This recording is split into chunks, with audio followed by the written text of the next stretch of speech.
دوبله شده در مؤسسه علمی فرهنگی وارثین آخرالزمان گروهی میآیند کم سن و سال و سفیه و متوهم و از بهترین مخلوقات حدیث نقل میکنند. از اسلام خارج میشوند همان گونه که تیر از کمان خارج میشود.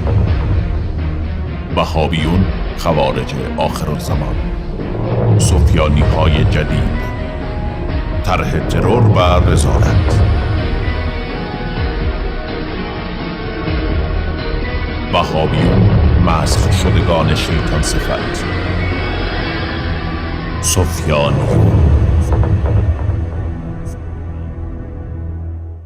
السلام علیکم و رحمت الله تعالی. با عرض سلام و درود خدمت عزیزان بیننده شبکه منجی بشریت، به قسمت جدیدی از برنامه سفیانی ها خوش اومدید. عیسی علیه السلام مقیاسی قرار داده که با اون رهروان راه خدا سبحانه و تعالی میتونن اون رو در زندگی روزمره خودشون به کار ببندن. این حکمتی از حکمت‌های الهی است، حکمتی که بر زبان این خلیفه الهی جاری شده و اون این فرموده ایشان که سلام و صلوات خدا بر او باد هست، از ثمره اونها ایشان رو خواهید شناخت. ما میخوایم این ضرب المثل و این حکمت الهی رو بر موضوع بحثمون که همون سفیانی ها خوارج آخرالزمان یا همون وهابی ها باشند مطابقت بدیم.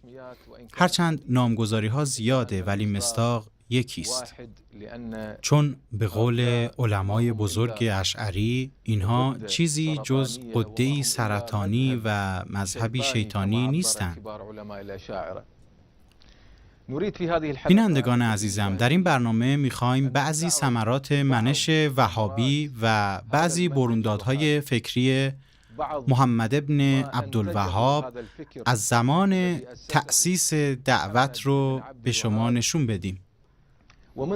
همون دعوتی که تا امروز نوادگان اونها با نام سلفی ادامه دادند و بر همون راه و روش محمد ابن عبدالوهاب گام زدند.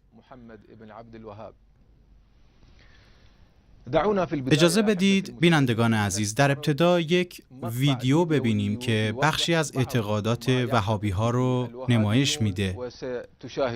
این عقاید ساختگی یا بخشی از این عقاید رو در این بخش ویدیویی خواهید دید که همون عقاید وهابیت هست.